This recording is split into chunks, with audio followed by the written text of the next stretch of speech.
Do you know what the word tolerance means?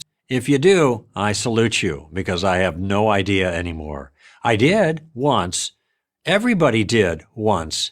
But now, thanks to the left, the word is totally up for grabs. Actually, it's worse than that. Tolerance now means the opposite of what it once meant. Tolerance now means intolerance, and intolerance now means tolerance. Confusing? Yeah, I know. But stay with me. There's a big payoff at the end. It's called clarity.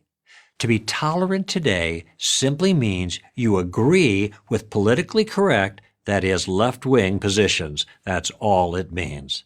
This is easy to show. Name one position that differs from the left that they don't label intolerant.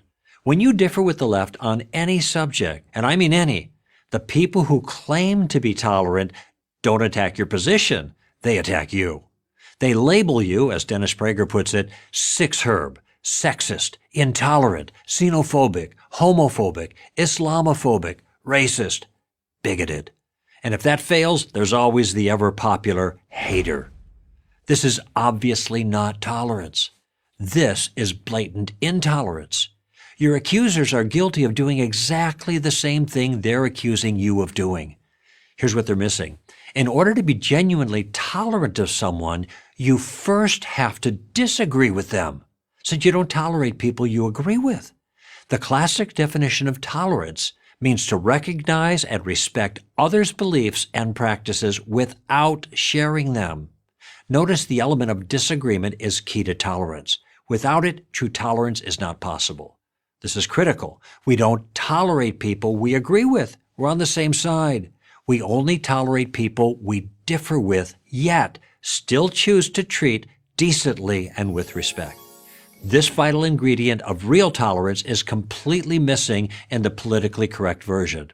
Nowadays, if you differ with others on culturally sensitive issues like sexual orientation or religious beliefs, you're labeled intolerant no matter how you treat them.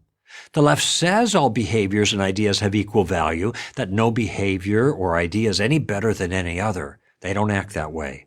Tolerance is a one-way street for the left. Openly declare that sex differences are real, as Harry Potter novelist J.K. Rowling did, and see what happens. You'll be called transphobic by the left. The same thing happened to legendary tennis star and feminist Martina Navratilova when she said it was unfair to women to have to compete against trans athletes, that is, athletes who say they identify as female but are biologically male.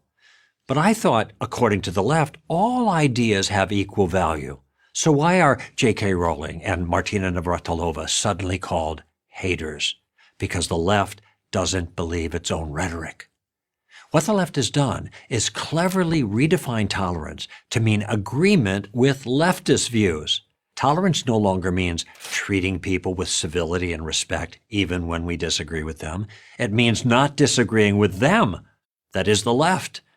That's how, in the name of tolerance, the left shuts down all disagreement.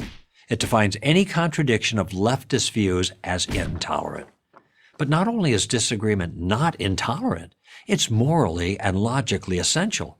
Think about it. All ideas, all behaviors are not equally valid. Some are better, some are worse, and discussion and disagreement and debate are how we sort out the good from the bad. Civilization depends on it. The abolitionist movement in America believed its arguments were better than pro-slavery arguments. They were. Anti-communists believe freedom was better than communism. It is.